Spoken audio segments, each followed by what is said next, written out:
vai chamando o pessoal aí e tal. Tá?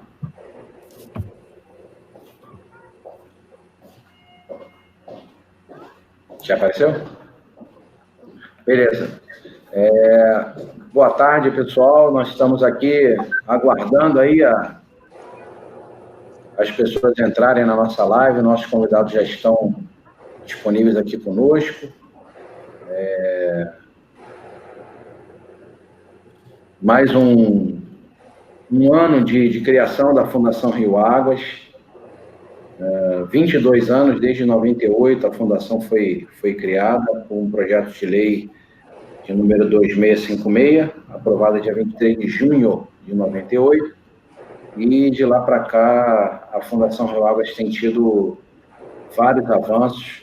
Primeiro, parabenizar não só a instituição, mas todos os seus funcionários, todos os seus colaboradores.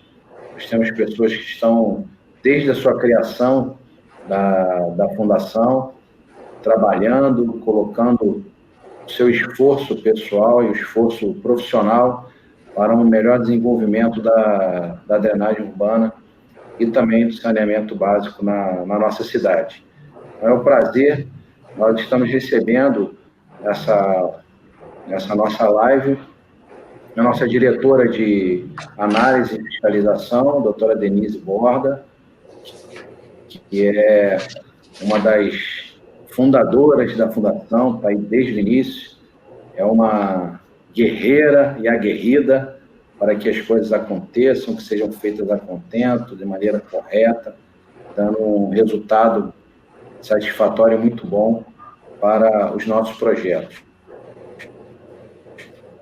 Dr. Wanderson dos Santos, que é nosso diretor de projetos, e que é uma das pessoas que eu também tenho respeito muito grande pelo conhecimento que tem, pela vontade que tem de transformar a vida das pessoas, pela vontade que tem de entregar um trabalho correto e coerente com a população, que se preocupa com os resultados, está aqui conosco também para debater. Manuel Alencar, jornalista, ambientalista, que trabalha lá no Museu da Manhã, um amigo que conquistei aí nos últimos anos, está conosco aí também para debater. E grande professor Canedo, da COP, do UFRJ, um exímio conhecedor da matéria de drenagem urbana. É um prazer tê-los aqui conosco, um prazer ter a oportunidade de estarmos agora, né, nesses momentos de pandemia, e a tecnologia nos faz chegar mais longe, chegar mais próximo das pessoas.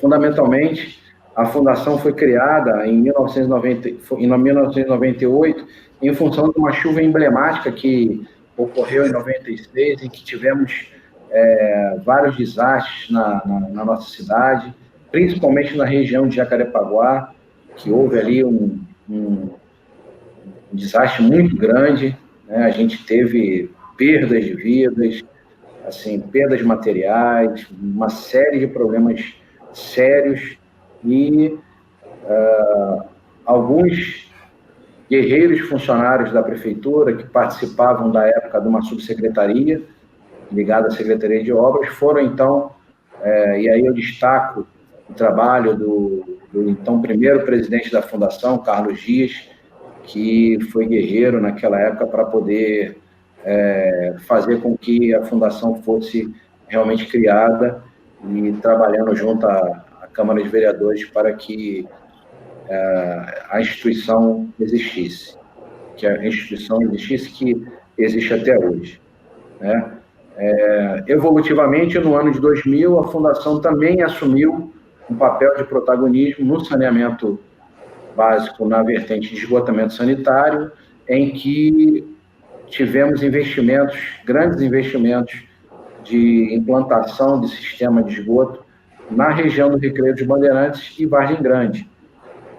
Foram obras que foram executadas ali, redes implantadas, infraestrutura criada, estação de tratamento, estações elevatórias, que a própria fundação, através de investimentos vindos do governo federal e também da própria prefeitura, conseguiu fazer as obras de infraestrutura naquela região que, à época, né, há 20 anos atrás, não existia praticamente nada naquela região do Recreio e Vargem Grande. Após isso, em 2012, foram concluídas algumas obras na região de Sepetiba, na bacia de Sepetiba, também de infraestrutura de esgoto e drenagem, e em 2012 houve também a concessão de serviços de esgotamento sanitário para a área da Zona Oeste. Essa concessão foi feita em função da aprovação da época do marco legal do saneamento, da Lei 11.445 de 2007, de 2007, e com uma assinatura de um termo de reconhecimento entre o Estado e o município então ficou responsável pelo esgotamento sanitário daquela região e fez uma concessão da vertente de esgotamento sanitário. Vale dizer que essa concessão é, hoje, a maior concessão de esgotamento sanitário do país. Nós estamos aí para aprovar, possivelmente aprova amanhã no Senado, um novo marco legal, uma nova marco para o saneamento básico, possivelmente aprovando do jeito que está, vai abrir o mercado para que outras concessões ao setor privado sejam realizadas. Em 2013, também foi um marco importante que nós tivemos a edição, o início dos trabalhos do Plano Diretor de Drenagem da cidade do Rio de Janeiro, que foi concluído e foi publicado ao final de 2015, quando todo esse trabalho que foi feito pelos nossos técnicos aqui da Fundação, creio que foi também um marco, e poucas cidades no país têm um plano diretor da vertente de drenagem urbana. É importante dizer também que no ano de 2017 foi a primeira vez que a cidade do Rio de Janeiro implantou no Sistema Nacional de Informações sobre Saneamento, SINIS, todas as informações relativas à drenagem do nosso município estão hoje disponíveis no sistema, ou seja, quantos quilômetros de rede nós temos, quantas caixas de ralo, quantos PVs, quantos rios foram canalizados, quantos rios foram feitos manutenção. Acho que é importante dizer também para a população que ela tem acesso a todos esses números, a todas essas informações no sistema do governo federal, que é o Sistema Nacional de Informações sobre Saneamento. Acho que Rio de Janeiro foi um dos municípios que também implantou e colocou essas informações no sistema. Em 2016, foram inaugurados os reservatórios de retenção de cheias na região da Grande Tijuca.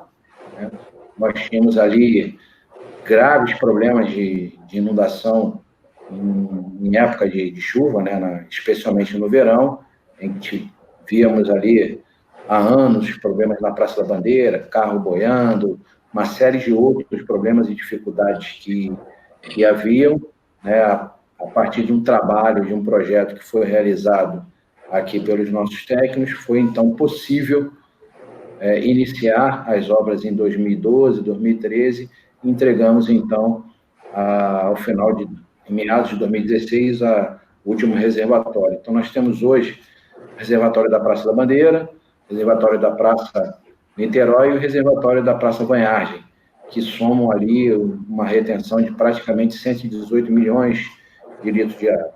Em 2019, que também faz parte do contexto desse projeto, a inauguração do túnel extravasor, que é o desvio do Rio Joana.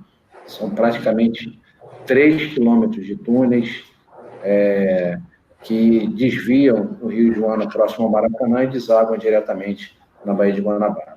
Acho que esse trabalho e essa evolução toda que nós tivemos ao longo dos anos proporcionou à Fundação Rio Águas a condição de hoje ser reconhecida creio que não só no nosso estado, mas também no país, como uma instituição de referência em relação ao saneamento básico, principalmente na vertente de drenagem e também de esgotamento sanitário.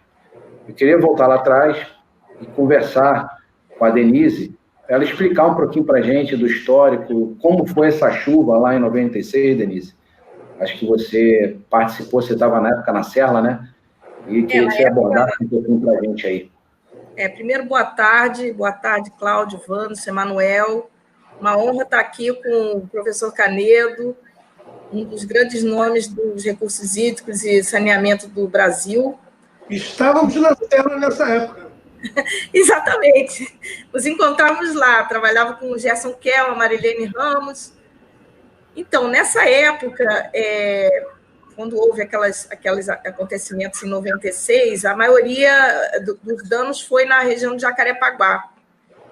Foi a primeira vez, né, que eu tive contato com um desastre tão grande em relação à drenagem. Na época, eu desejei muito estar ajudando isso aí, né, a acontecer alguma coisa ali. E meus desejos foram atendidos quando, em 97, eu entrei para Rio Águas, não era Rio Águas ainda, era um embrião, era uma diretoria de drenagem, e foi a Marilene Ramos que falou: Denise, quando você entrar, vai para trabalhar lá com a equipe do Carlos Dias, que é uma equipe muito boa, né? Já tinha um conceito no serviço público, né? Então, eu acabei entrando e, no ano seguinte, a Rio Águas foi criada, quer dizer, foi como se fosse um desejo realizado, né? Então, foi isso. Foi a história da fundação. Começou aí, uma equipe muito boa, daquela equipe que existia, que era o embrião, juntou mais gente, juntou a diretoria de obras, né? E começamos a fazer obras também. E daí para frente só foi crescendo a fundação.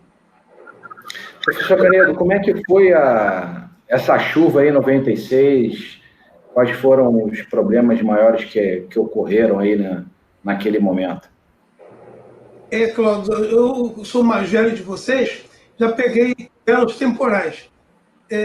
Me lembro dos anos 60, quando em meados acabou terminando na inauguração da Geo Rio. Depois 96 com a Fundação Rio Águas por causa de Jacarepaguá, não só, mas enfim. São chuva de 88, que, coitado do Saturnino Brito, que era o nosso prefeito de então, ficou completamente inundada. A cidade do Rio de Janeiro sumiu naquelas enchentes de 88. Enfim, as enchentes são fatos muito marcantes nas nossas vidas, né? Enfim, quem presenciou uma sabe muito bem. Na verdade, eu comecei a trabalhar na Baixada Fluminense por causa das chuvas de 88. Eu visitei a Baixada Fluminense e fiquei absolutamente horrorizado, porque a Baixada Fluminense, depois da chuva, onde morreram 1.200 pessoas naquela época, estava num processo de empobrecimento crônico. Todos os anos chovia um pouquinho, e o pouquinho que chovia era suficiente para tirar a poupança de todas as famílias que elas acumularam durante o ano de trabalho. Então, quando chegava no verão, perdia-se todo o acúmulo de dinheiro e começava-se um novo ano mais pobre do que o ano anterior. Então, eu me lembro disso, que olhar para uma região e ver que aquela região a cada ano piora é um inferno, que você suprime a esperança do cidadão. Isso é absolutamente crucial para a felicidade.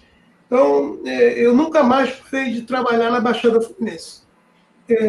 Comecei com ali no princípio dos anos 90, tive a oportunidade de ir para a Serra, onde encontrei Denise, levei Marilene, levei Gerson Kelman, exatamente para a gente poder montar um grupo forte, e na certeza de que a drenagem urbana é absolutamente fundamental para o crescimento de uma população, o desenvolvimento de uma região. Eu estava falando antes da nossa reunião aqui agora, que o ano de 2020 parece estar nos mostrando dois rescaldos de coisas que nós não tínhamos feito direito.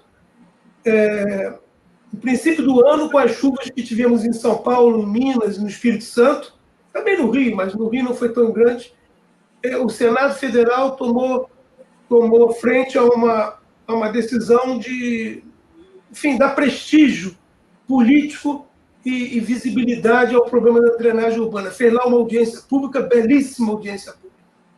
E agora nós estamos discutindo, ainda com empecilho, com dificuldade, estamos discutindo o saneamento, que é outro grande entrave no problema hídrico brasileiro.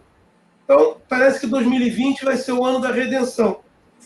Nós vamos ter alguns marcos que, eventualmente, nos possibilite mudar de patamar. Não é razoável que o Brasil viva sem saneamento e viva com qualquer chuvinha causa um grande transtorno. Quem está habituado com o problema de pluviosidade nota que hoje nós temos algumas dificuldades nas cidades, em todas as cidades brasileiras, ou na grande maioria das cidades brasileiras, com chuvas que não são grandes, não são tão fortes assim. Elas simplesmente mostram o despreparo que o Brasil está tendo com o seu sistema de drenagem. E aí alega-se que a culpa é das mudanças climáticas. Elas são importantes, não há dúvida. Eventualmente, elas estão contribuindo para algum aumento de pluviosidade. Mas eu não tenho nenhuma sombra de dúvida que o principal responsável é o despreparo que nós nos encontramos hoje para enfrentar os temporais. Então, eu creio que 2020 é o ano da virada. É o ano em que o Brasil vai despertar um saneamento melhor, para sairmos dessa posição absolutamente ingrata que nós nos encontramos. Metade da população brasileira não está conectada a uma rede de esgoto. E a grande maioria das cidades brasileiras vivem agrulhas quando São Pedro resolve abrir um pouco mais a torneirinha das nuvens. Então, creio que temos tudo para que em 2021 começamos a sentir, mesmo que sem dinheiro. Repara, eu não tenho a menor pretensão de termos recursos financeiros para enfrentar os graves problemas que acumulamos nesses últimos 50 anos. Mas, hoje, nem que se colocasse muito dinheiro, nós teríamos proveito, porque nós não estamos estruturados para gastá-lo bem, para saber o que fazer com o dinheiro. E eu tenho sempre a convicção que a principal coisa é ter apoio na ciência, saber o que tem que fazer, quais são os nossos problemas, como solucioná-los, e depois, vagarosamente, vamos encontrando os recursos financeiros nas medidas das nossas posses. Nós não somos um país rico, não teremos soluções miraculosas nem rápidas, mas vamos tendo um dia a dia, cada dia melhor. Esse é que eu acho que é o importante. Tenho uma convicção de que 2020 é o ano zero dessa corrida. Eu acho que esse ano, apesar do que estamos passando, né, com relação à pandemia, foi um ano que a gente está tendo condições de parar e pensar.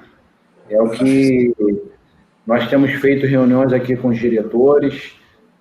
Na última reunião falei com eles, olha, eu tenho pensado muito no PDCA, vamos planejar, vamos executar, volta lá na frente de novo, planeja de novo, que a gente está agora com tempo para isso. Eu acho que realmente eu concordo com o senhor, vamos começar de novo. A ideia é a gente começar de novo e partir para frente num novo rumo e num novo histórico, principalmente para a nossa cidade, né, que a gente está aqui no dia a dia, a gente sabe quais são os problemas e tudo mais. Eu tive a oportunidade de ficar um ano lá no INEA, quase um ano lá no INEA, e vi também o grande sofrimento que que a Baixada Fluminense tem, e não é de hoje, é de anos, que está muito longe daquilo que a própria cidade de Janeiro tem, né? A cidade de Janeiro tem a Fundação Rio Águas, tem pessoas para pensar, para planejar, e mesmo assim a gente tem as dificuldades que a gente enfrenta, que tem enfrentado ao longo desses anos. Queria perguntar para o Wanderson. Só para recuperar aqui, o meu coração está pedindo para falar uma coisinha. Pode falar. Ainda em 2020, tivemos a grata notícia que nos chegou através do Wanderson, dizendo que a presidência, Cláudio, Denise, Wanderson e os demais técnicos da Rio Águas estavam planejando refazer o planejamento da região da Maracanã e companhia. Sim. É exatamente o que deve ser feito. Então, soa como assim, uma belíssima música de Beethoven aos meus ouvidos, ver que nós estamos aproveitando esse infortúnio da pandemia para botar as nossas cabeças nos devidos lugares. De tal maneira que nós comecemos 21 com um pensamento mais consolidado, com certezas mais bem estruturadas. Enfim, então, eu gostaria de estender meus parabéns ao Rio Águas nesse sentido. Obrigado, professor. Acho que nós tivemos o período da oportunidade, né? Foi Copa, Olimpíada e tudo mais, de grandes recursos na cidade. Eu acho que agora a gente está passando pelo período do planejamento. E, em função disso, realmente, nós decidimos aqui já há uns 2 anos, pelo menos, né, Wanderson? Reestudar, ou seja, lá no PDCA, voltar ao planejamento. Vamos sentar de novo, vamos ver o que a gente tem em mãos, como está funcionando os equipamentos que a gente tem hoje, qual o custo que a gente tem de operação e manutenção deles, e ver o que a gente pode fazer para melhorar e possivelmente até dar uma encorpada nos problemas que a gente tem na bacia. E assim, eu concordo muito com o Wanderson em algumas coisas que ele fala, que muitas vezes a gente fazer uma intervenção pequena na calha, numa travessia, no estrangulamento, dá um efeito muito maior do que a gente fazer um grande reservatório. Então, mas para que a gente tenha certeza disso, tem que voltar ao projeto, né? Igual antigamente, voltar para a prancheta. Senta lá e vamos fazer as análises de novo. Então, Wanderson, com relação a isso, quais seriam, então, no teu pensamento, aquilo que já se avançou ao longo desses anos, né, ao longo dos 22 anos que a gente tem aí da criação da Fundação, e quais seriam também os desafios que a gente teria pela frente aí a partir desse novo ano que a gente tem? Bem, primeiramente, boa tarde a todos, né, que participam dessa conversa com a gente. Obrigado aí, professor Canedo, pela lembrança. Cláudio, pela oportunidade de a gente poder estar aqui no momento oportuno, né? A gente já foi citado aqui, amanhã se discute mais uma vez o marco legal, o regulatório do saneamento. É uma medida importante, porque a gente precisa rever esse modelo, porque algo não está acontecendo de fato da forma que a gente espera, né? Os índices todos que o Brasil, que a nossa própria cidade apresenta, são índices do século passado de países subdesenvolvidos, né? Se a gente espera, de fato, ter um desenvolvimento, a gente precisa atacar essa dívida histórica, que é a questão do saneamento, né? Obviamente, essa discussão é muito mais sobre o aspecto da universalização da água de esgoto, mas a gente não pode esquecer que o sistema de drenagem, a drenagem é uma componente do saneamento básico, por força de lei, né? E a gente precisa, eu concordo com o professor Canedo, a gente precisa dar a devida importância, porque os danos causados pelo mau funcionamento do sistema de drenagem, pela falta de investimentos, eles são danos que causam um impacto significativo à cidade, né? A gente percebe, né, o professor colocou muito bem, o problema de drenagem em todos os grandes centros urbanos, né? Isso não é algo exclusivo nosso, é algo que em todas as cidades que cresceram, né, enfrentam esses problemas, né?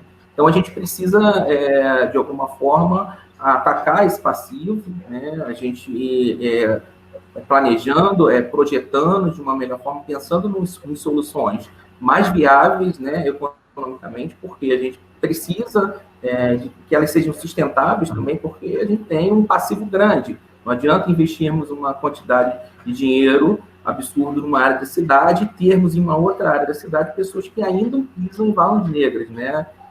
Nesse sentido, que a gente precisa pensar mais globalmente, mais na cidade como um todo.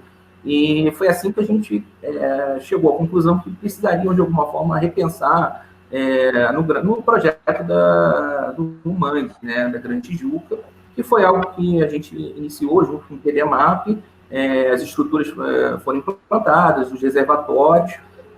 Do ponto de vista de obra de engenharia, foram grandes obras, né, que deixaram um legado para a gente, associado ao túnel, que, na minha opinião, eu acho que da grande maioria é a grande intervenção desse conjunto de obras que foi planejado, foi inaugurado em 2019, uma obra, do ponto de vista de engenharia, maravilhosa, que tem a condição de desconectar o Rio Joana e direcioná-lo direto à Baía de Guanabara, né? Então, e aí a gente, acompanhando todas essas intervenções, a manutenção do sistema que foi implantado, a gente hoje tem uma responsabilidade maior do que as pessoas que pensaram lá atrás nessas estruturas, que algumas delas inéditas, né? Até então, aqui no Rio de Janeiro, e, salvo engano, no Brasil, jamais foram executados reservatórios com uma profundidade numa área urbana tão consolidada como foram feitos aqui, né? Os reservatórios da Praça da Bandeira, da Vanhagem e da Praça Niterói. Então, hoje a gente precisa, de alguma forma, repensar, né, o custo de operação, né, se isso, de alguma forma, é sustentável, que a gente possa replicar, revisitar as soluções que foram estudadas, tendo em vista, né, um novo cenário econômico, né, que é algo que nos aflige bastante. A gente já comentou, né, se fala em torno de 500 bilhões para universalizar o abastecimento de água e esgotamento sanitário, e eu acredito que muitos bilhões para resolver também os problemas de drenagem. País que encontra-se numa situação fiscal muito delicada, o professor Canedo colocou, né, a gente não vai, num horizonte tão rápido, sair dessa situação. Então, a gente precisa, de alguma forma, planejar bem e buscar, de alguma forma, os recursos necessários, que são recursos de grande vulto no sistema de drenagem. As obras, de fato, são caras, né? E a gente precisa buscar esses recursos para implementar as obras necessárias. Então, vamos ter que ter um exercício, né? Eu acho que o que vai ser discutido no marco regulatório, talvez algo mais em relação à água e esgoto, é algo que pode ser repensado do ponto de vista de drenagem, para que a gente possa dar a devida importância, de fato, Cláudio, enxergar a drenagem como um serviço importante para a cidade, né? E aí, acho que, de repente, que a gente possa garantir recursos para ampliação, para requalificação do sistema, que é de vital importância para o crescimento da cidade, né? Eu acho que, nesse sentido, o Fundo Municipal de Saneamento, que foi aprovado recentemente, né, na Câmara de Vereadores, um fundo que destina recursos específicos, né, para investimento na área de saneamento, é um passo fundamental para que a gente possa ter esses recursos alocados para as obras necessárias. Muito bem. Manuel, a gente está aí há um dia de ser votado no Senado o novo marco legal de saneamento, depois da edição de 2 medidas provisórias. Parece que amanhã vai à plenária e o texto vai ser praticamente o mesmo texto que foi aprovado na Câmara. Nós temos lido, temos avaliado algumas questões com relação ao texto. Existem alguns conflitos, algumas questões jurídicas que vão trazer várias discussões, mas eu também acho que é um avanço, né? Além de estarmos, evidentemente, acreditando que a iniciativa privada vá realmente solucionar esse grande problema, esse grande passivo que a gente tem no país, além de alavancar, gerar emprego, gerar renda e tudo mais, há também as questões da autonomia e da titularidade dos municípios. O que você tem achado aí sobre esse tema e o que a gente pode ter de bom, né, para frente com relação ao saneamento? Primeiro, agradecer, Cláudio, imensamente o convite, Denise, ao Wanderson, professor Canedo, que me deu aula na pós-graduação, lá, o curso do professor lá do PNUMA, né? Professor Haroldo Marcos de Lemos, o primeiro presidente da FEMA. Então, o professor Canedo sempre deixou a rapaziada muito antenada, a linguagem que o professor Canedo usa sempre deixa todo mundo muito ligado, não deixa ninguém dormir na aula, e era sempre uma grande emoção e um grande privilégio assistir a aula com o professor Canedo, que agora é um parceiro nosso lá do Museu da Manhã também. Eu gostaria de manifestar aqui primeiro o meu pesar pelas mais de 50 mil mortes causadas por esse vírus terrível, né? A gente passa por um momento muito complicado. Tenho filhas de 2 anos e pouco, quase 3 anos, e elas já vivem nesse novo normal, né? A gente não vai sair dessa, temos que conviver com esse novo agente, e isso faz a gente pensar uma série de questões.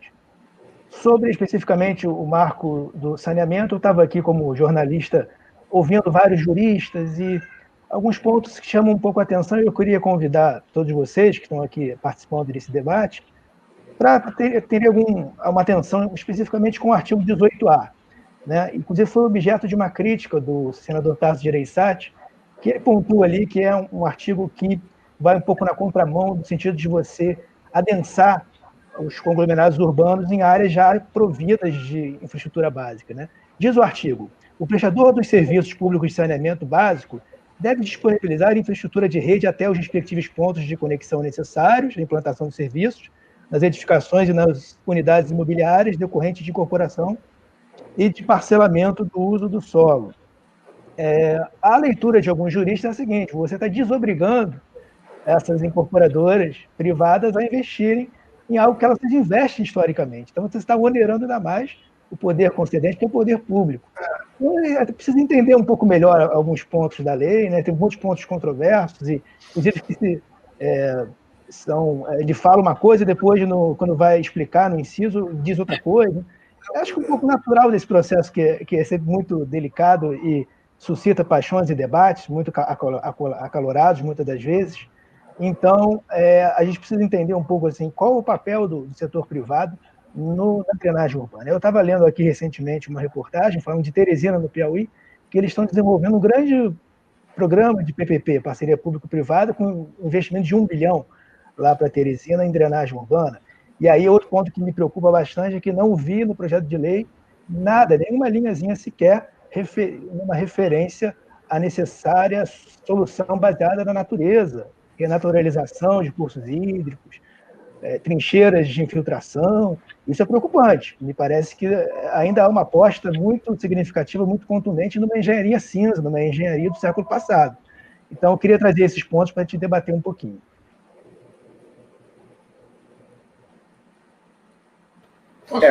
Com relação a esse assunto, Manuel, acho que a Denise tem mais experiência, porque ela vive esse dia a dia, e a gente tem essa dificuldade aqui. Para você ter ideia, uma região da cidade daqui do Rio de Janeiro que tem uma tendência a desenvolver muito, que seria a própria zona oeste da cidade, né? Guaratiba, Campo Grande, Sepetiba, Santa Cruz, onde nós tivemos diversos empreendimentos do Minha Casa Minha Vida lá, aprovados aqui na Rio Águas, aprovados as suas estações de tratamento de esgoto e tal. Eu acho que a maior coisa que a gente deveria fazer é tentar unir esses empreendedores para que tivessem um conhecimento de toda a bacia hidrográfica e que eles pudessem fazer esse planejamento em conjunto e implantar os seus sistemas de acordo com um dimensionamento correto, né? Que às vezes a gente tem um pedacinho do empreendimento, ele fez aquele trabalho na testada do lote dele, ou onde foi necessário, mas o do lado não vai fazer agora e acaba prejudicando aquele que foi executado, ou seja, a coisa vai sendo executada como uma coxa de retalhos. Eu acho que esse artigo ele pode trazer também a baila da gente reunir essa turma, eles fazerem um consórcio e executarem a infraestrutura, já que vai ser um benefício muito maior para eles, executar essa infraestrutura em conjunto. Eu acho que realmente pode ser um ganho, né? Mas vai ter a questão jurídica, porque vai ter gente que vai achar que não é obrigado a fazer, vai ter outro que não vai achar que não deve ser feito naquele primeiro momento. Enfim, a gente acaba caindo na necessidade da infraestrutura ser feita após o empreendimento, e que, na verdade, a gente, né, professor Canedo, que estuda, sabe que primeiro vem a infraestrutura e depois vem as famílias e vem a ocupação urbana. Então, é uma das coisas que a gente vai ter que realmente reestudar e repensar aqui e tentar unir esses atores, né? Acho que a iniciativa privada é um ator muito importante nesse conjunto, trazer eles para perto e fazer um trabalho de base para que a próprio poder público depois não tenha os problemas que a gente tem enfrentado hoje em dia em algumas coisas que a gente passa por aqui pela Rio Água. Acho que é um ponto importante e que realmente tem que ser abordado e vai trazer um pouco de discussão aí pela frente. Queria perguntar... Se me permite, só um complemento nessa história da engenharia cinza versus as soluções baseadas na natureza. A gente tem que lembrar que o PDBG, o Programa de Despoluição da Baía de Guanabara, começou lá em 94, vocês devem se lembrar mais do que eu, porque eu nasci em 81, mas eu estudei um pouco sobre esse assunto e até publiquei um livrinho em 2016 sobre o andamento disso tudo, passou por vários governos, os resultados pífios, isso quem diz é o próprio Banco Interamericano de Desenvolvimento. E me parece, e isso é uma leitura, inclusive do Axel Grael, de Niterói, que se tivéssemos investido talvez em projetos menores, enseada por enseada, fugindo um pouco dessa questão das grandes obras portentosas, estações de tratamento de esgotos, a gente poderia ter alcançado hoje, em 2020, resultados mais significativos. Por isso que, nesse sentido, eu insisto um pouco com essa tese da solução baseada na natureza, de se pensar, chamar a academia para discutir as soluções e fugir um pouco dessas obras megalômanas, né, da maior estação da América. Você tem, por exemplo, eu estava fazendo uma pesquisa agora com a Genesa, com base na Lei de Acesso a Informações. Você tem a estação de tratamento de Sarapuí, fica ali às margens do rio Sarapuí, em Belfor Roxo, que foi inaugurada em 2000, ou seja, já tem 2 décadas, e hoje a vazão média dela é 13% da projetada. Então, assim, talvez a gente tenha que também pensar, discutir o que o mundo está discutindo, para a gente não perder esse bonde, que são as soluções baseadas na natureza, renaturalização de rios. É assustador, quando Marilene Ramos me levou, eu era repórter do Globo na ocasião, para conhecer o Projeto Iguaçu. Eu imaginei, o repórter é sempre muito crítico, né? E sempre duvida de tudo, né? O Cláudio sabe disso, que a gente está sempre buscando ali o erro para cobrar. Mas eu fiquei muito impressionado com o Projeto Iguaçu. Falei, realmente estão fazendo coisas aqui importantes, né? Mas o que aconteceu? Parou na metade, e aí a gente tem que discutir uma série de questões que, desde a instrumentalização do Ministério Público, seu MP muitas vezes joga a favor ou contra os projetos bons, né? A capacitação de todos os tomadores de decisão. Então, eu fiquei bem impressionado, mas ao mesmo tempo fiquei muito desesperado. Falei, meu Deus, como a gente vai resolver o problema da bacia drenante da Baía de Guanabara com as pessoas morando dentro dos rios? As pessoas moram dentro do Rio Botas, moram dentro do Rio Iguaçu, moram dentro do Rio Sarapuí. É uma coisa que me deixou muito angustiado, assim, e ao mesmo tempo me deixou bastante feliz com a beleza desses rios da Baixada Fluminense, que pouca gente desconhece, né? São rios muito bonitos, né? E fiquei a imaginar que quando há vontade política e dinheiro para fazer, dá para fazer. Então, foram construídos polders, havia o projeto dos parques fluviais, enfim, parques fluviais, perdão. Mas, lamentavelmente, o projeto acabou parando pela metade. E acho que tinha ali um caminho, um entendimento de uma área muito conflituada, né, de uma série de poderes paralelos dominando, mas eu acho que tinha ali uma agenda, algo que a gente precisaria retomar, pensando não só a cidade do Rio de Janeiro, né, Cláudio? Porque não adianta a gente pensar o Rio de Janeiro esquecendo os outros 15 municípios que drenam para a Baía de Guanabara, senão a gente não vai resolver nada. Mas eu queria um pouco insistir nessa tese aí das novas soluções que estão amplamente já discutidas mundo afora, e talvez a gente tenha um momento importantíssimo para a gente não perder esse bonde da história. Pensando, lógico, mais uma vez, como o Rio como a grande capital da resiliência, né? Aí pensando na Agenda 2030 da ONU. Então, a gente tem um recado para dar para o mundo. O Rio de Janeiro é muito significativo. Somos o estado com a maior quantidade de unidades de conservação do país, enfim. A gente está muito ligado a esse nosso potencial ambiental, né? Sem dúvida, sem dúvida. Deixa eu aproveitar o gancho que o Emanuel falou dos parques fluviais na bacia do Iguaçu. Repara, você traz a sua decepção porque o dinheiro acabou, o investimento acabou, não foi o dinheiro que acabou a vontade de investir. Porém, ali ficou, ali teve um planejamento, e esse planejamento fez com que o que foi investido foi bem investido, e o que não está sendo investido está sendo olhado pelo povo que está cobrando o investimento daquilo e não está fazendo investimento nas coisas erradas. Então, voltando um pouquinho, quando falava que precisa organizar a participação privada para que o trabalho de um não atrapalhe o trabalho dos vizinhos, né, do companheiro vizinho que está fazendo um outro empreendimento. Eu acho que isso tudo está junto numa coisa que vocês todos tocaram, que é um planejamento. Quem tem que fazer o planejamento não é o privado, é o poder público. Então, se o INEA, o Rio Agro, tiver uma região bem investida, bem trabalhada, bem concepcionada, com boas concepções, com planejamento para ela, você tem grandes chances de coibir o mau uso das regras, das falhas da lei pelo privado que quer otimizar o seu lucro. Claro, essa é a regra do capitalismo. Então, para corrigir esse defeito da otimização dos lucros privados, é a mão pesada do poder público organizado. Então, eu tenho certeza que se você quiser fazer alguma coisa errada hoje numa região que está bem planejada na cidade do Rio de Janeiro, suponha que vocês estão tocando aí na bacia do Maracanã. Se algum privado quiser fazer alguma bobagem, a Rio Águas tem olhos atentos e tem substância técnica para dizer, não, isso você não vai fazer, não. De modo que isso se minimiza. Pode não corrigir completamente, mas minimiza. Vai restar o problema da falta de dinheiro para investimento, que você acusou que parou as obras no Iguaçu. Mas isso, enfim, eu diria que é dos males o menor. Nós temos que nos comportar com o tamanho da nossa capacidade de investimento. O Brasil é um país pobre, então tem que andar devagar. O certo é que ande só para frente, não ande para o lado nem para trás.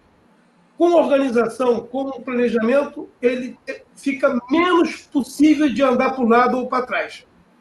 Então, não me assusta essas falhas que estamos vendo no PL de saneamento. Não me assusta. Porque muito mais assusto era quando não se falava em saneamento. Não existia essa palavra. Estava todo mundo um pouco se lixando se era 1% da população, se é 50% da população ou 100% da população que não tem saneamento. Agora, pelo menos, nós estamos falando em saneamento.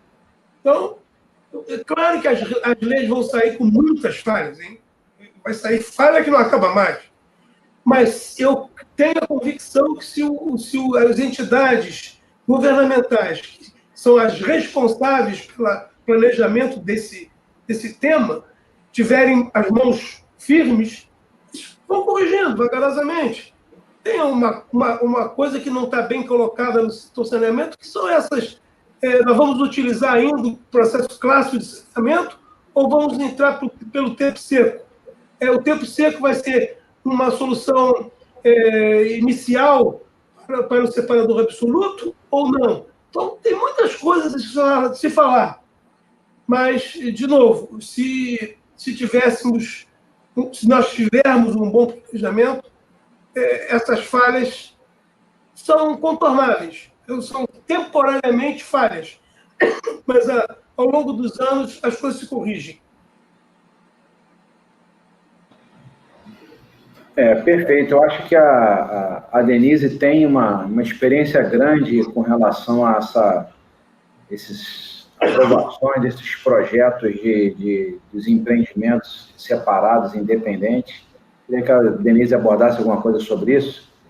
Nossa diretoria de licenciamento e fiscalização, nós aprovamos projetos de loteamentos e grupamentos, inclusive Minha Casa Minha Vida, e depois acompanhamos as obras também. São entregues cerca de 30 quilômetros de rede particular para o município todo ano, né? Uma média.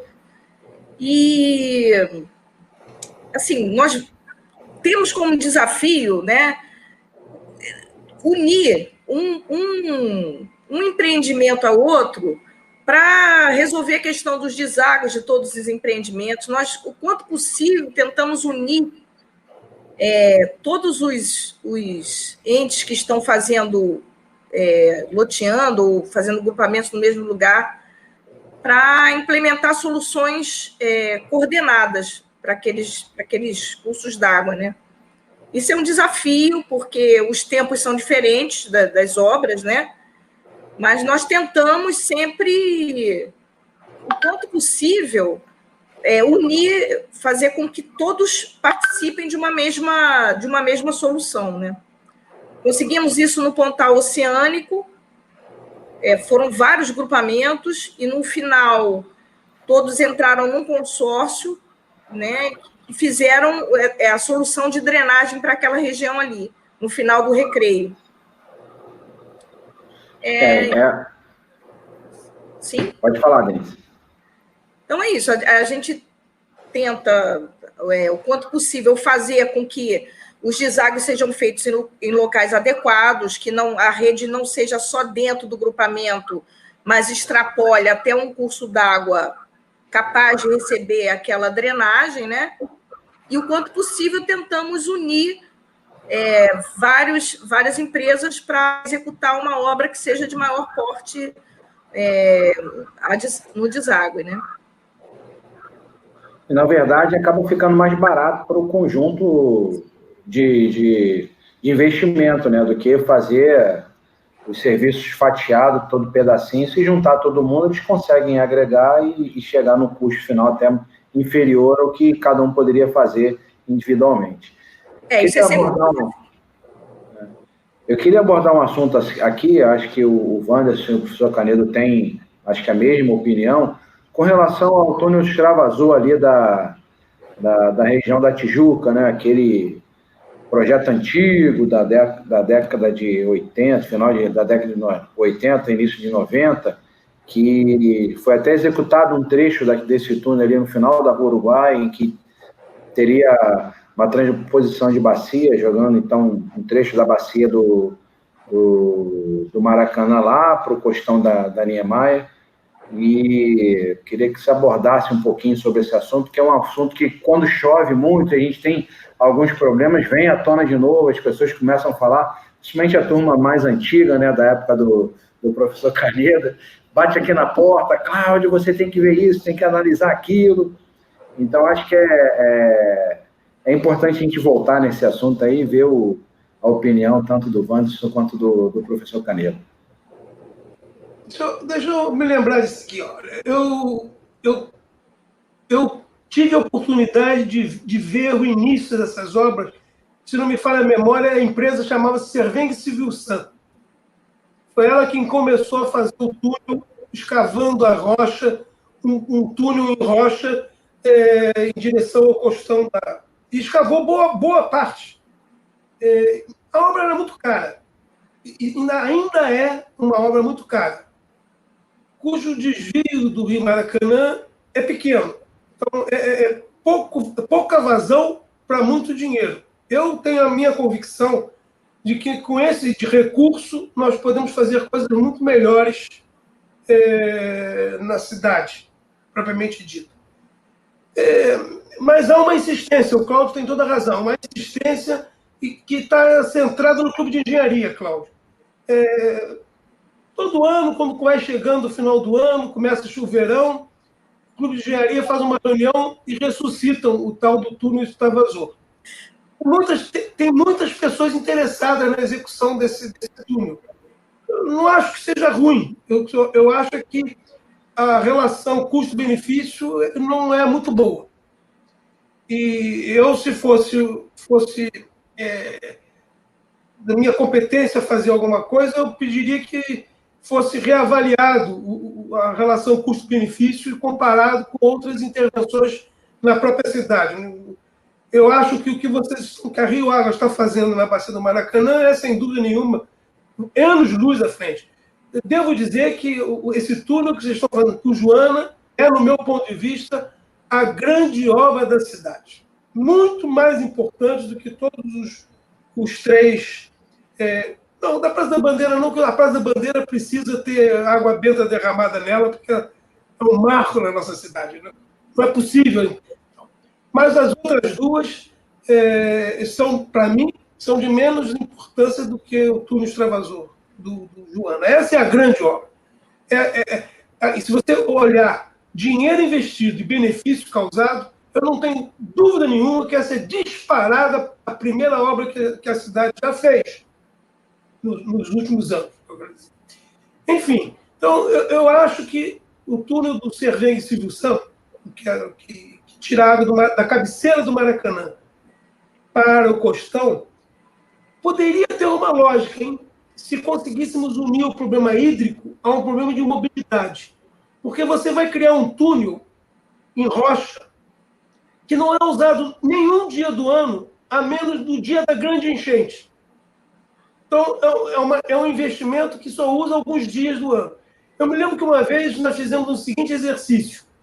Olha, se nós conseguíssemos dar uma dupla finalidade nesse túnel, se esse túnel pudesse ser um túnel de metrô que unisse a Gávea, a Niemeyer, o Leblon, e também pudesse conduzir água nos dias de chuva, quando se fechasse o metrô, e agora tem ameaçando chuva, fecha o metrô e o túnel vira para a água. Talvez pudesse ter significado financeiro para o investimento. Mas, tal como está planejado somente para a água, eu não faria. Eu acho que nós não temos dinheiro suficiente para essa extravagância. Não que seja ruim, mas é meio extravagante demais. É muito caro, é caviar. Comer cachorro-quente. Tem que comer cachorro-quente para não passar mal lá na frente. É isso. Anderson, o que você acha aí desse projeto não vamos revelar a nossa idade, mas nessa época, acho que nem na escola técnica eu estava. É verdade. Eu não vou falar a minha, né, Cláudio, para não... Mas, assim, ainda bem que o professor Canedo comentou primeiro, né? Porque eu até brinco com ele toda vez que a gente conversa. Ó, o senhor pode falar isso, eu não posso, porque às vezes, né, a gente precisa de uns cabelos brancos a mais para falar alguma coisa.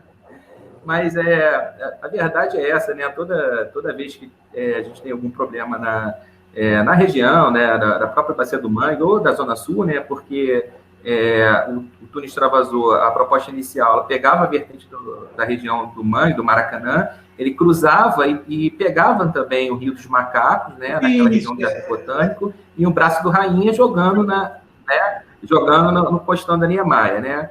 Foram escavados 1.500 metros, mais ou menos, né, do deságue lá, né, no Costão da Niemeyer, ele está lá, né, esse trecho escavado em rocha, em direção a hoje, onde tem a autoestrada Lagoa Barra.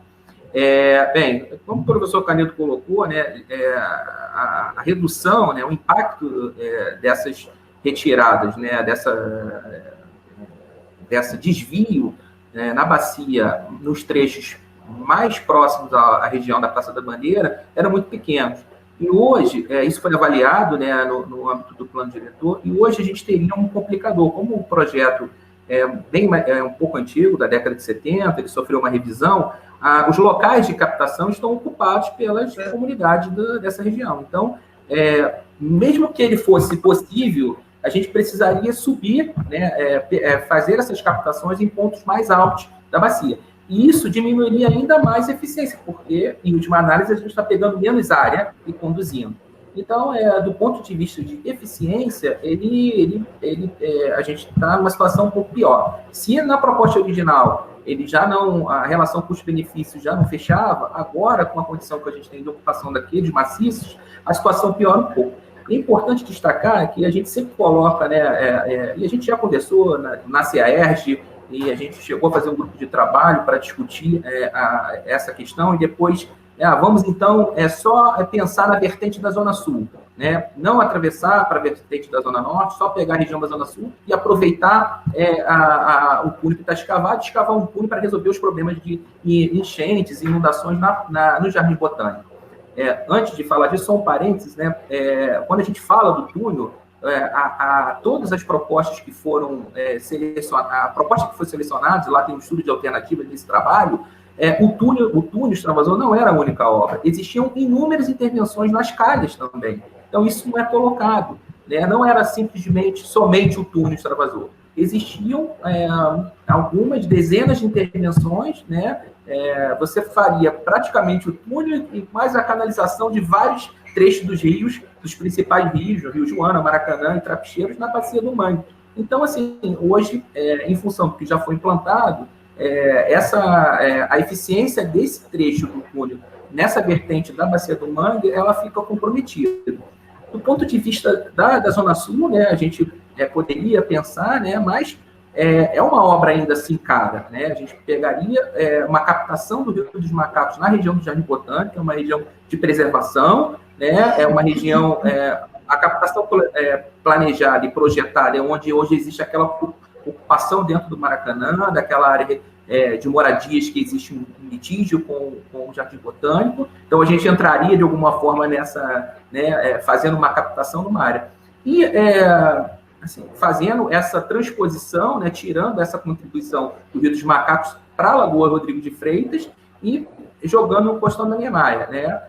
Pegando também o Rio Rainha, que hoje a gente sabe tem uma qualidade de água muito comprometida em função da contribuição da vertente da Rocinha, que já virou há muito tempo, né, para aquela região. Então, a qualidade de água do Rio Rainha é bem comprometida, a gente pegaria isso, e hoje, na verdade, o sistema da lagoa, pouca gente conhece, mas funciona, talvez seja a maior captação de tempo seco que a gente tem no estado do Rio de Janeiro, né? Talvez no Brasil, a gente faz uma grande captação de tempo seco, né? Barrado pelas comportas, e direciona toda a contribuição em tempo seco do Rio dos Macacos, dos Rios Rainhas, do Rio Rainha pelo canal do Jockey para o sistema da SEBRAE. Né? E aquilo ali é um bombeamento, né, constante e que chega ao emissário em última análise. Né? E por que a gente tem isso? A gente tem isso porque a gente tem uma qualidade de água muito ruim, né, do Rio Joana, e que a gente precisa manter essa captação de tempo seco, e a gente tem, inexplicavelmente, aí que a gente vai, né, uma qualidade de água no Rio dos Macacos, né, muito ruim. E tem 90% da área da bacia, uma área de preservação, de floresta, e a parte que a gente tem de área urbana é a área de maior poder aquisitivo da cidade do Rio de Janeiro, uma das maiores. Então, assim, não existe motivo para a gente ter uma água com uma qualidade ruim. Em função disso, a gente precisa operar aquelas famosas comportas naquela região, que, na verdade, não tem nada a ver com o controle de enchente. Na verdade, ela provoca as enchentes à medida que a gente não consegue, de algum momento, acioná-las, né? Ou que, como todo sistema, passível de alguma falha de operação, a gente acaba não deixando que essas águas cheguem na Lagoa Rodrigo de Freitas, que seria o caminho natural. Então, a gente precisa, do ponto de vista da viabilidade do túnel, a gente teria algumas intervenções muito mais, com custo-benefício muito melhor para ser feito naquela região, ao invés de fazer o prolongamento a implantação da vertente sul do túnel extravasor. E, na época, a gente deixou essa questão para discutir na CAERJ, com participantes do Clube de Engenharia, e a gente também está disposto a continuar essa discussão e escutando ideias e apresentando o que a gente tem de proposta para contribuir melhor para o debate técnico. É isso. Posso fazer uma provocação, Cláudio? Excelente. Claro, pô. Sabemos que todos os manuais mais recentes apontam que há uma necessidade de você adensar áreas já providas com sistemas de infraestrutura, e aí a gente está falando aqui de Rio de Janeiro, vamos entender que a gente está falando das áreas centrais, em detrimento de áreas muito afastadas desse grande centro urbano, dessa região metropolitana de 11 milhões de habitantes, que é essa marcha insensata para a Zona Oeste.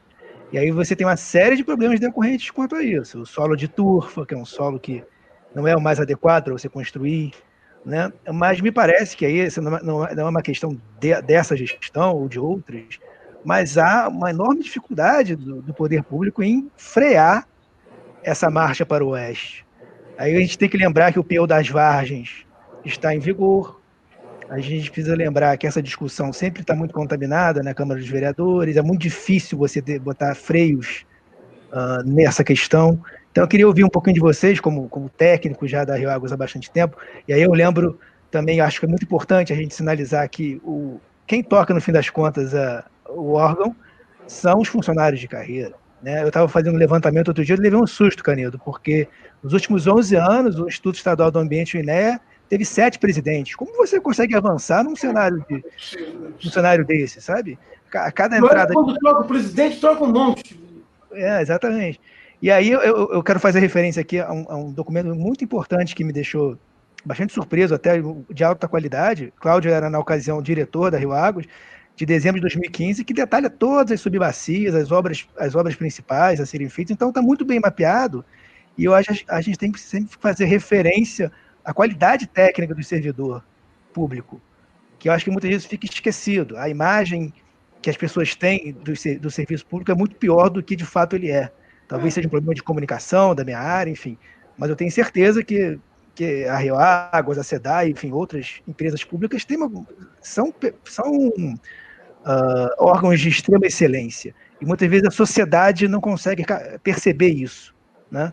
Então eu queria botar um pouco essa discussão dessa marcha para o Oeste e da qualidade do corpo técnico da Rio Águas e como é que a Rio Águas vê esse movimento. Tenho certeza que os técnicos veem com muita preocupação essa questão, para além das decisões políticas desse ou daquele governo. Bem, Manuel, acho que é uma característica minha, né? Eu sou funcionário público desde concursado desde 2002, trabalho no setor público desde 96, quando foi essa primeira chuva aí, fui trabalhar como técnico lá na Secretaria de Habitação, contratado pela Concremate, lá em Jacarepaguá, naquela região de Rio das Pedras, que houve um caos naquela região, e foi quando eu comecei, então, a trabalhar. Depois, em 2002, concursado como técnico, trabalhando na Sete Rio, e agora como engenheiro desde 2008. E vim para Rio Águas em 2015 assumir a diretoria de obras. Uma característica que eu tenho, e eu falo para vocês, assim, para todos que estão nos ouvindo aí, foi aquilo que eu tentei até implementar no INEA, de uma gestão técnica e de uma gestão daqueles que vestem a camisa do órgão. E que acreditam naquilo que eu estou propondo para eles. Tá? A gente tinha lá os diretores do INEA, eram praticamente 90% deles eram funcionários do INEA e os outros 2 que nós tínhamos eram funcionários do Estado. E eu acredito nisso. Eu acredito que a Denise, que está desde o início aqui na criação da Rio Águas, ela veste a camisa da Rio Águas e ela vai querer prestar o melhor serviço para a população. Eu acredito que o Wanderson, que conhece, que estudou e que é funcionário e que veste a camisa, ele é a melhor pessoa que pode estar na posição que ele está para prestar o melhor serviço para a população. Né? Nós temos a Tatiana, nós temos a nossa chefe de gabinete, a Adriana, temos o Ricardo, que é o diretor de obras, nosso diretor jurídico, que é o doutor Taveira. Vocês são todos funcionários. E não há tempo, não há hora. Às vezes a gente acaba nos pegamos meia-noite e meia, 1h da manhã, eu, Vantos, Denise, falando o que a gente vai fazer amanhã, aquele projeto, tudo mais, porque são pessoas que realmente acreditam que podem fazer a diferença. Eu acho que isso é o primordial, é o legado que o funcionário pode deixar e é o único que continua. Né? A gente vê as gestões políticas entrando, saindo, eu vou continuar sendo funcionário, eu posso continuar na Rio Águas, eu posso ir para outro órgão, mas vou continuar sendo funcionário da prefeitura. E nós temos, infelizmente, a visão externa, né, da população, e aí eu também tenho que te provocar que, às vezes, a imprensa meio que deturpa, e, infelizmente, nós também temos alguns colegas que fazem com que o que falam tem um pouco de razão, mas o sentar aqui na cadeira, o estar aqui, o estar trabalhando, o você se dedicar, né, nós estamos nessa época de pandemia, mas ninguém aqui deixou de trabalhar, ninguém deixou de fazer. Todos os nossos, ali nos primeiros 15 dias, a gente acabou sendo pego de surpresa, né, para poder se estruturar em casa, colocar o computador para funcionar e tudo mais, mas eu acho que a maioria das pessoas está trabalhando mais do que se estivesse trabalhando aqui presencialmente. Eu particularmente, sou uma pessoa que cobro muito, eles sabem disso. Eu acho que a gente tem que mostrar aquilo que é diferente do que tentam falar da gente. E é por isso que eu creio que os resultados acontecem. Né? A gente tem conseguido planejar, a gente tem conseguido executar as obras, a gente tem conseguido entregar as obras, que é um dos legados que a gente tem procurado deixar para a cidade. Eu tenho imenso orgulho de estar à frente da Fundação Rio Águas, vai fazer 4 anos, está há 6 anos aqui trabalhando com essa equipe. Existem pessoas aqui que estudou na escola técnica comigo, que a gente se conhece há vários anos, e isso cria, além de um comprometimento, cria também um respeito mútuo entre os outros. A Fundação Rio Águas, pelo que eu tenho de conhecimento, ao longo desses 22 anos, não me recordo de ter alguma indicação política, efetivamente, que pudesse influenciar nas decisões da Fundação. Acho que as questões técnicas sempre foram muito bem baseadas e muito bem fundamentadas e reafirmadas, e que a gente conseguiu implementar diversos trabalhos para a população. Com relação a ir para o oeste, né, é uma tendência por conta do espaço que existe. Né? A gente tem, assim, várias regiões na zona oeste da cidade que tem espaço, tem terreno, tem área, tem tudo mais, mas a gente fica também preocupado porque não há infraestrutura. E quando não há infraestrutura, a pessoa que quer fazer errado vai fazer errado. Né? Vai fazer empreendimento de qualquer jeito, de qualquer maneira, vai aterrar, vai devastar, e infelizmente, realmente, nós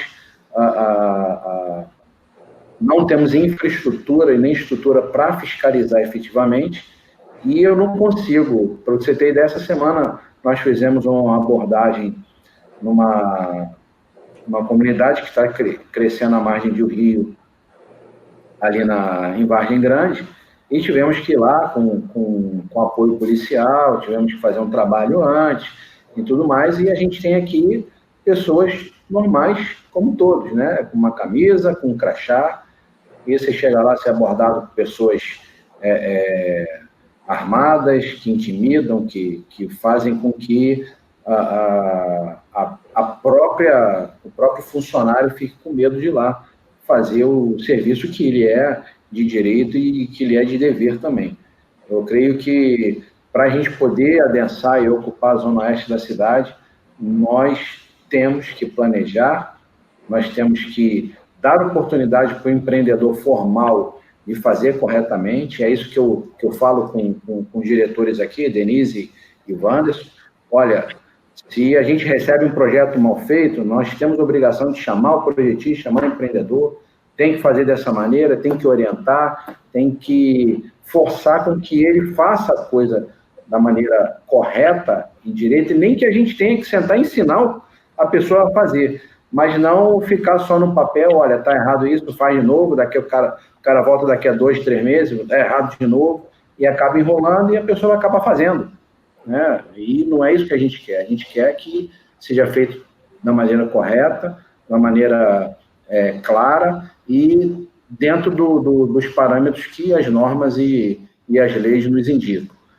Com relação ao adensamento onde já tem infraestrutura, sinceramente, Emanuel, com relação à infraestrutura de saneamento básico, água, esgoto e drenagem, no próprio centro da cidade do Rio de Janeiro, tirando a área ali do Porto, em que na concessão foi feito toda a parte de infraestrutura novamente, nós temos as regiões da cidade que dizem que está com a infraestrutura pronta, mas está obsoleta. A gente tem redes no centro da cidade que é da época do Império.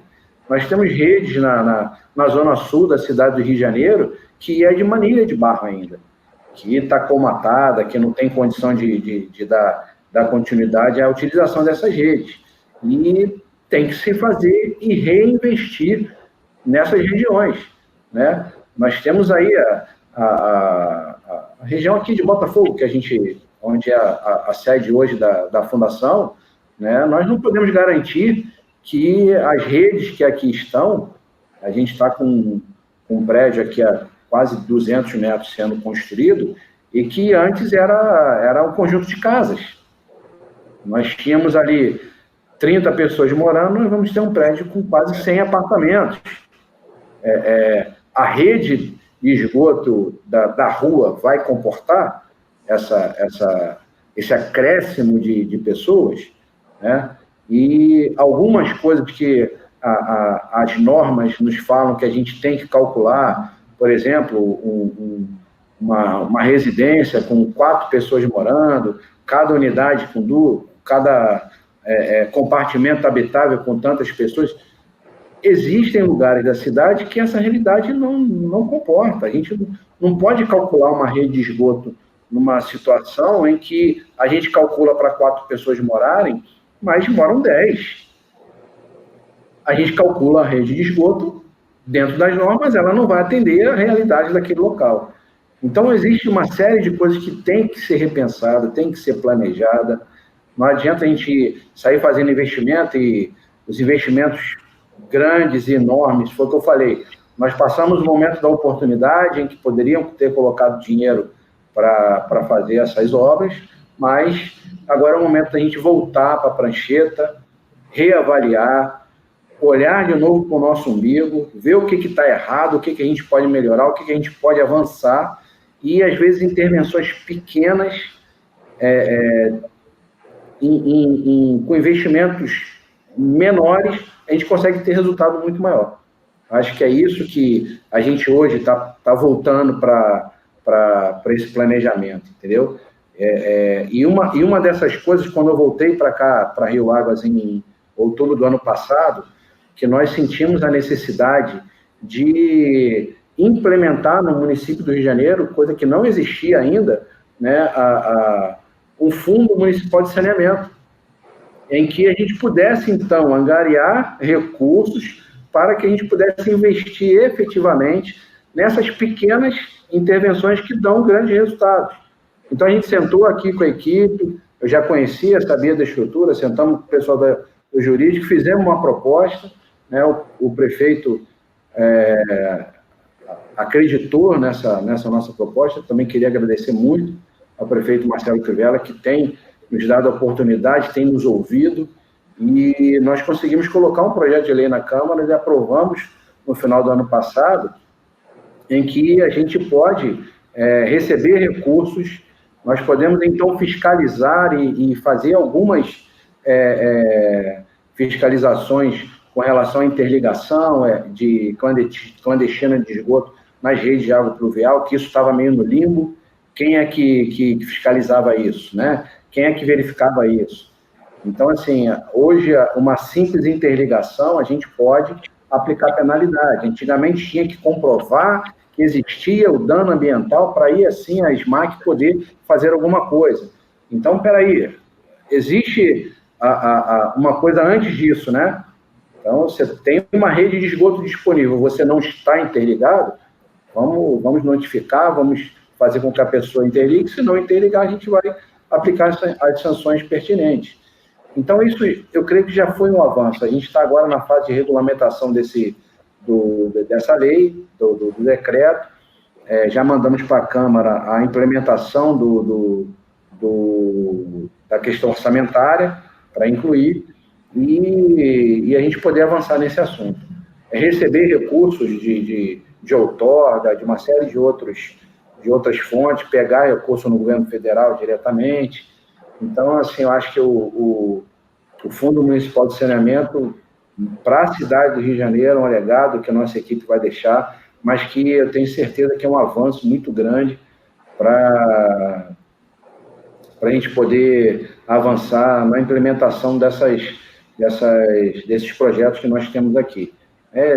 Existem outros fatores também, existem regiões da cidade que têm redes de drenagem também antigas, que precisam ser reavaliadas, precisam ser reestudadas. A gente tem a questão da ocupação irregular, que a gente tem que trabalhar em cima disso também. Ou seja, o assunto é grande, é bem extenso e tem muito trabalho. E eu falo para a turma, aquele que quer trabalhar tem coisa para fazer. E é por isso que a gente está aqui nessa luta e querendo fazer o melhor possível dentro das possibilidades que a gente consegue encontrar e fazer diferente. Essa é a nossa vontade. Acho que respondeu aí, Manuel. Perfeito. Só queria lembrar e botar esse assunto na pauta, que é importante que a sociedade entenda que os investimentos em saneamento, eles significam, na realidade, um ganha-ganha para todo mundo. Né? Você não está tratando o esgoto simplesmente porque acha bonitinho, que é um investimento ali que você tem que fazer porque está na lei. Você está investindo em diminuição do atendimento hospitalar. Né? A gente fez lá no portal Eco, aliás, eu queria convidar todos para quem puder ajudar, que é um portal de jornalismo independente, a gente está precisando de um reforço orçamentário, porque os patrocinadores agora estão fugindo por conta da Covid, desse momento mais difícil.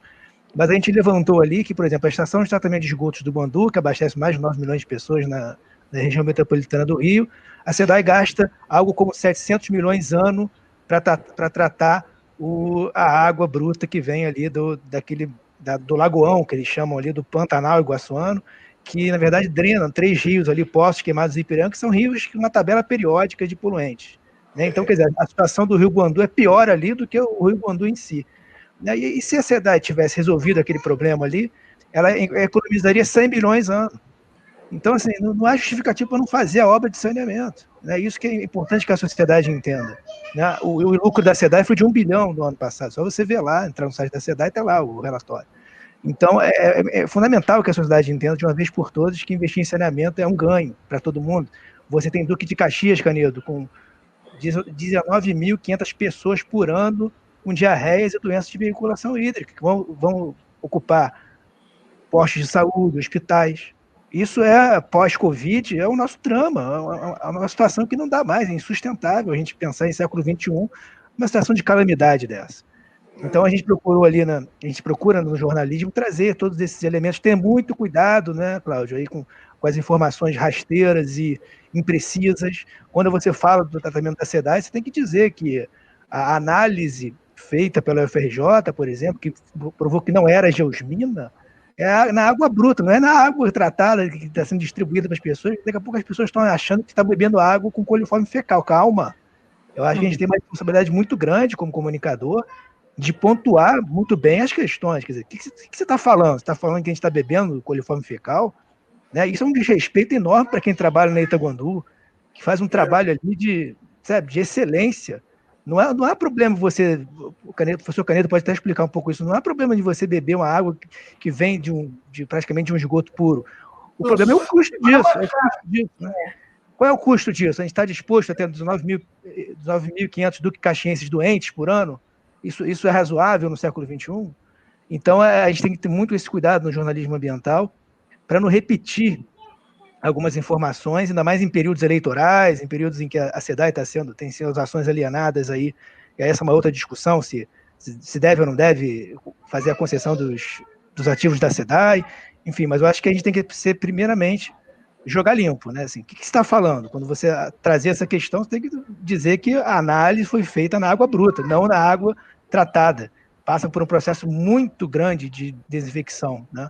Então, a gente tem sempre esse cuidado no jornalismo ambiental e eu procuro trazer as pautas, sempre sabendo que a gente vai errar, a gente não é infalível, né? Mas tentando ouvir os diversos atores e respeitar, principalmente, quem está há anos fazendo o tratamento da água na Itaguandu, né? Então, eu queria só trazer um pouco esse aspecto aí da responsabilidade que todos nós temos na hora de passar a informação adequada, né? Sem dúvida. Bem, gente, a gente está aí há 1h20 batendo papo. Se a gente ficar aqui, a gente fica o resto do dia e vira a noite. Queria agradecer aí imensamente a participação de vocês. Queria deixar, para a gente finalizar, 5 minutinhos cada um, fazer um fechamento aí do que achou da live, falar sobre o aniversário da Rio Águas. E após o pronunciamento de cada um, eu fecho aqui e a gente encerra a nossa transmissão, tá bom? Denise, eu chamo a Denise carinhosamente de tia Denise. Bom, fala um pouquinho para a gente a todos, muito boa essa conversa que tivemos aqui. Queria parabenizar os meus colegas da Rio Águas, tanto os que estão hoje lá, quanto os que já se aposentaram, que já saíram. Muito carinho por todos, tantas pessoas passaram lá dentro, tantas pessoas muito boas, professores de universidades, professores de escola técnica, colegas com mestrado, gente que veste a camisa mesmo. Então, olha, vocês, colegas que estão assistindo, meus parabéns, porque hoje é dia de vocês também, tá bom? É isso. É agradecer a todo mundo e um abraço para todos. Muito bem. Wanderson? Bem, queria agradecer mais uma vez a oportunidade dessa conversa prazerosa aqui com todos vocês, um tema importante. Vamos ficar todos atentos. Amanhã a discussão do marco regulatório de saneamento, é algo que a gente comentou bastante, vai ser discutido mais uma vez no Senado, grande chance de ser aprovado. A gente precisa avançar de alguma forma, como a gente colocou, porque o modelo que a gente tem hoje não está sendo efetivo, né? Os números mostram, né? E o que é mais importante é que muitos desses números são meramente quantitativos, né? Eles não têm, às vezes, muita qualidade, né? Quando você fala que você tem cobertura, que você tem tratamento, né? A gente tem, às vezes, poucos índices que medem essa efetividade, né? Se de fato está sendo tratado, se de fato aquela rede ali está funcionando a contento. Isso é algo que a gente tem discutido bastante, né? Quando a gente fala que uma região é dotada de uma rede de drenagem ou de uma rede de esgoto, se ela, de fato, ela está funcionando, né? Porque a gente precisa ter esses indicadores para fazer a correta fiscalização, né, da prestação desse serviço, né? O que eu deixo aqui também é que a gente precisa, mais uma vez, dar atenção especial ao serviço de drenagem, né, ao sistema como um todo, da importância para o desenvolvimento da cidade, né, uma vez que ele é um componente do saneamento por força de lei, ele é um componente do saneamento básico, e a gente precisa avançar também nessas questões, e vamos ter grandes desafios em função das nossas incapacidades de investimento, tanto do governo federal, tanto das próprias prefeituras. Isso não é uma questão única do Rio de Janeiro. A gente vai enfrentar um período difícil, principalmente em função da pandemia, né? Os recursos vão ficar escassos, a gente vai precisar, vamos precisar ser criativos para usar o pouco recurso que a gente tem da melhor forma possível, né? Queria agradecer aos meus colegas da Rio Águas, né? Eu estou desde 2004 ou 2003 como estagiário, né? E depois em 2005 como engenheiro concursado. E agradeço sempre a parceria, né? E sempre as boas discussões técnicas, né? Em relação só para a gente terminar, o Emanuel comentou alguma coisa sobre o planejamento, sobre o pessoal. Eu acho que a grande força, né, hoje termos, de fato, os diretores, assim como o Cláudio, o presidente, funcionário da casa. Isso nos dá uma liberdade, né, de trabalhar grande, e a gente precisa construir um planejamento forte para que, independentemente da presidência ou da direção, a gente ter fortalecido a direção, as instituições, a orientação do órgão, que é sempre uma orientação técnica, né? Então, acho que a gente deixa esse recado, foi um prazer, e obrigado aí pela oportunidade. Tá? Manuel, deixar o professor Canedo por último para respeitar a idade do... Muito obrigado. E a experiência, né? Agradecer mais uma vez pelo convite, Cláudio. Saudações a Denise, ao Wanderson, ao professor Canedo. E dizer que temos que todo mundo ficar atento a esse novo marco legal.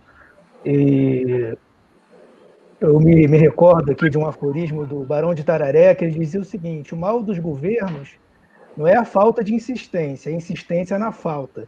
Eu queria trazer um pouco esse debate para a gente imaginar que a gente não vai resolver solução nenhuma achando que o governo vai resolver, tá certo? Então a gente precisa entender que a sociedade é fundamental que ela esteja engajada e instrumentalizada para discutir saneamento nesse país. Né? Você deve entender que não basta conceder os serviços para a iniciativa privada e você não passa de mágica para resolver o problema. E eu lembro do caso de Manaus, por exemplo, que concedeu os esgotos em 2000 e continuou com índice pífio de tratamento. Eu quero dizer com isso que a gente precisa retomar a questão pública da coisa. Senão vai passar para a SEDAI, para uma outra empresa privada, e não vai resolver o problema.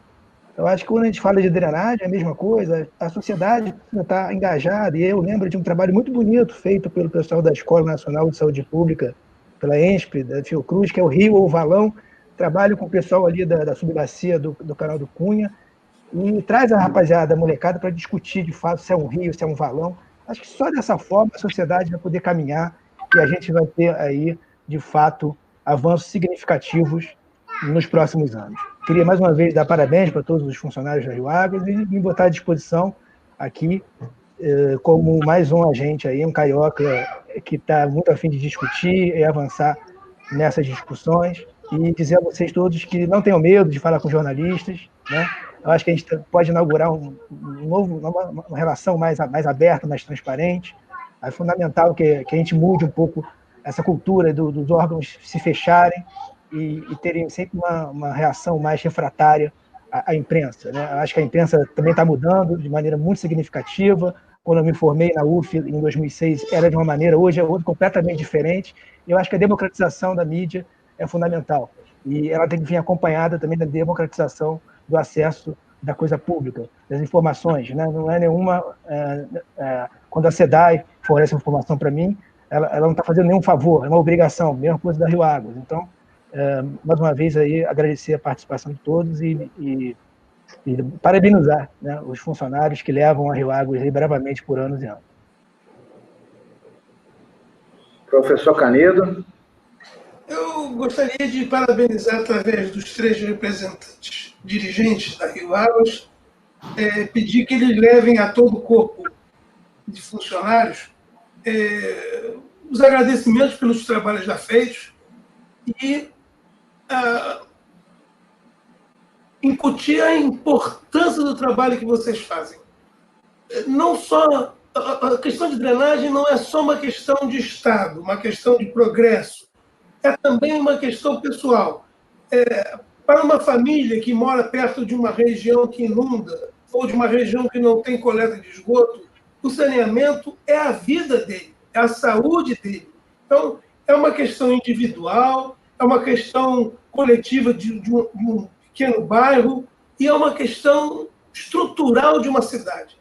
Então, a Rio Águas tem um trabalho que é dos mais relevantes que uma nação pode ter, que é cuidar do saneamento. E é preciso que as pessoas percebam quão importante é o trabalho que eles têm na mão. E isso justifica o porquê que eles fazem com tanto carinho, por que tem que planejar, por que não pode ser soluções de engenharia cinzenta, que nem lembrou o Manuel, que nós precisamos utilizar a natureza, nos auxiliar para baixar custos e revigorar as soluções.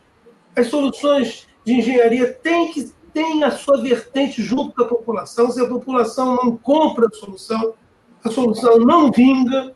Então, a solução boa é aquela solução que dá a sensação de pertencimento à sociedade. Porque é um problema, o saneamento é um problema individual, é um problema do morador da rua. Então, ele tem que se sentir copartícipe na solução.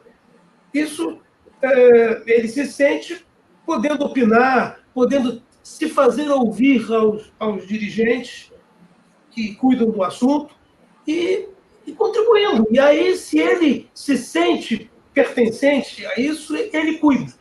Ele vai fazer com que o seu vizinho não faça bobagem, que o seu vizinho não jogue as águas erradas, não faça ligação clandestina. Não tão bem, mas, enfim, ele colabora. Eu continuo acreditando que a nós falta o macroplanejamento.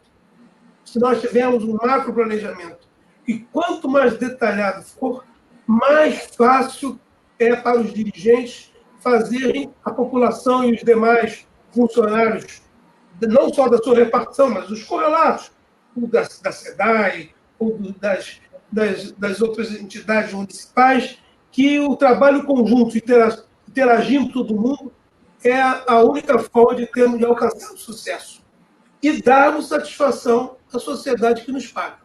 Então, eu creio mesmo, duro, que 2020 está se mostrando como um ano que vai mudar. Essa Covid que nos trouxe amarguras, eventualmente nos permitiu parar para pensar, que nem disse o Cláudio, que nem está sendo feito na universidade. A universidade está tendo que repensar tudo que ela fez. Isso é bom, porque ela acorda, percebe os erros, aperta os parafusos que estavam mais frouxos, etc. Enfim, é bom. E creio que esse problema não atinja só a nós aqui da área de saneamento, está atingindo a área política. Eu sinto um crescimento no Brasil, apesar das confusões que nós estamos vivendo, que são gigantescas, mas eu sinto que está aumentando a luz no fim do túnel. Eu não sei, eu sou otimista no fundo do coração. Eu percebo melhorias. E no que diz respeito à água, eu percebo melhorias significativas. Aí, saneamento sempre foi uma coisa... Quem me conhece sabe que eu não perdia uma oportunidade em falar que o Brasil não tinha esgoto. Agora eu não preciso mais falar, está lá o Congresso discutindo. Se está discutindo nota 10 ou nota 7, pouco me importa, está discutindo. Se tirar 5, ótimo, só não pode ser reprovado. Tem que tirar mais que 5. A gente corrige. Amanhã a gente corrige, passa para 6, depois passa até chegar a 8. 10 também não precisa. Então, eu acho que nós estamos mudando. Eu sinceramente sinto que a drenagem está aparecendo. Devo dizer, eu não sei se eu já dividi essa alegria com vocês, mas a UFRJ foi considerada pela ONU, através da Unesco, como um centro de referência para a América do Sul. Então, em drenagem urbana. Então, isso significa que... Repara o que significa isso? Que a Unesco, que sempre cuidava só de arte, sem nenhum menosprezo, eu acho, o máximo, mas ela levou os olhos para a ciência. E em levando os olhos para a ciência, ela levou para a água. E levando para a água, ela botou o dedo em drenagem. Então, tem vários anúncios vindos do além, nos dizendo que 2020 é um ano de algumas reviravoltas. Então, o novo futuro, como é que está sendo agora? Está me falhando a cabeça, porque eu estou dando velho e perco de vez em quando memória. o novo... como é que se fala agora? O Covid, novo normal. O novo normal. Obrigado, mano. O novo normal, acho que vai incluir drenagem com maior seriedade. Vai incluir saneamento com mais seriedade. E, incluindo isso, incluirá participação social para as soluções para isso.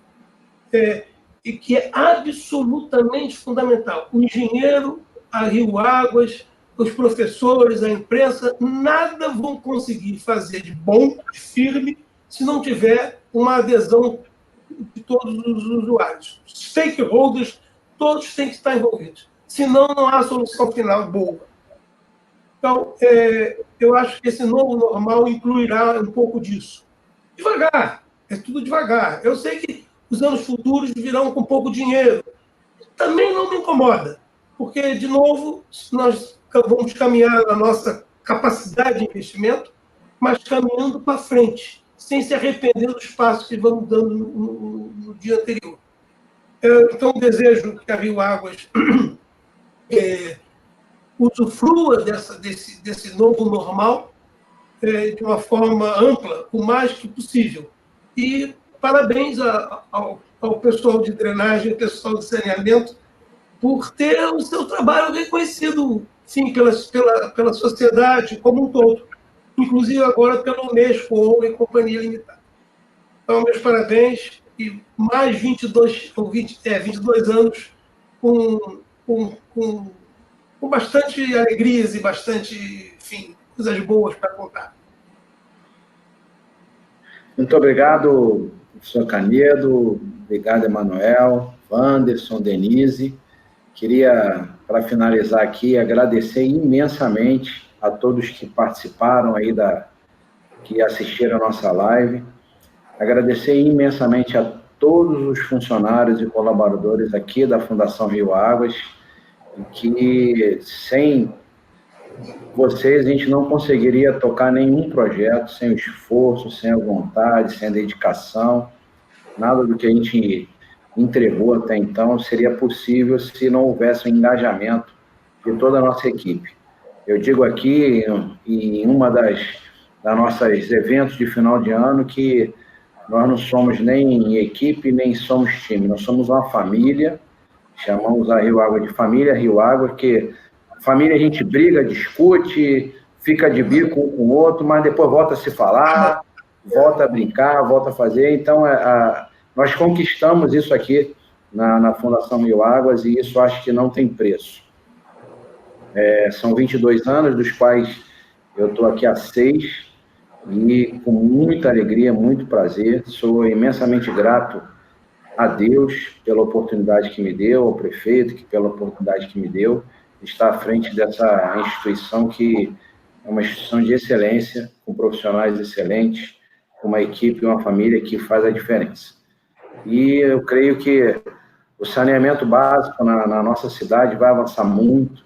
As pessoas se preocupam e começam a ver a importância da vertente de drenagem, porque cada dia que passa a gente, na nossa cidade, chove, né, até fora dos períodos de grandes chuvas que a gente tem aí normalmente entre dezembro e março do ano, são os períodos que mais chovem, mas tivemos grandes eventos em junho de 2017, em abril, final de abril do ano passado, ou seja, as pessoas estão começando a entender que a água da chuva a gente também tem que tomar conta dela, tem que saber para onde ela vai, que a gente não pode jogar qualquer coisa na rede, a gente não pode obstruir, a gente não pode jogar lixo. Acho que a questão da educação ambiental tem que ser massificamente trabalhada desde a escola, desde de muito pequeno, porque isso influencia diretamente na vida no nosso dia a dia, no nosso cotidiano. E realmente a importância de saber para onde está indo o nosso esgoto, a importância de saber de onde está vindo a água que a gente está bebendo, mas acho que tão importante quanto, né, ainda tem a questão dos resíduos sólidos, que é outro assunto tremendamente enorme, mas a gente também saber para onde está indo a água da chuva é de suma importância, principalmente no país tropical que nós vivemos e principalmente na cidade que nós vivemos, que está entre o mar e a montanha, que tem uma característica geográfica, uma topografia ímpar e diferente. E a gente trabalhar isso, a gente viver isso no dia a dia, é extremamente importante, e essa turma que trabalha aqui com a gente sabe isso são feras e tem um conhecimento extremamente dedicado a este assunto. Então, muito obrigado a todos. Mais uma vez, a gente ficar aqui, a gente acaba batendo papo o resto do dia, mas foi muito bom. Vamos ficar atentos amanhã ao assunto do marco legal de saneamento. É importante a sociedade trabalhar, participar, criticar, estar presente, porque é o nosso futuro, né? E hoje nós temos a tecnologia e a gente consegue ter as informações no mesmo momento, né? E acho que essa participação da sociedade... Aqui na Rio Águas, Emanuel, a gente está aberto aos jornalistas, aqueles que são sérios, que são realmente que querem colocar e dar a informação correta para a sociedade. E a gente está aqui também disposto a sempre ter um bom debate, uma boa discussão, no sentido bom da palavra, e levar o mais importante para os moradores da nossa cidade, e refletir também, né, para a região metropolitana, para o nosso estado. Conheci o projeto Iguaçu lá, meu amigo, é sensacional, sensacional. E pensar em a gente ter e conviver de novo com soluções que envolvam a natureza, que envolvam as questões ambientais, principalmente na drenagem, é extremamente importante. A gente tem projetos aqui de parques lindeiros a rios, né? Tem um projeto na bacia lá do Cação Vermelho, tem projeto na bacia do Cabuçu-Piraquê, que existem projetos e algumas informações que nós já estudamos de fazer e revitalizar, mas realmente são coisas que a gente tem que voltar a planejar e voltar para a prancheta e fazer com que as coisas realmente aconteçam. Obrigado a todos, um bom final de tarde, e a live vai ficar disponível aí, depois as pessoas quiserem continuar informando, perguntando, a nossa assessora Carla vai estar vendo, qualquer pergunta, qualquer informação, a gente está à disposição, tá bom? Muito obrigado a todos e uma boa tarde. Um grande abraço.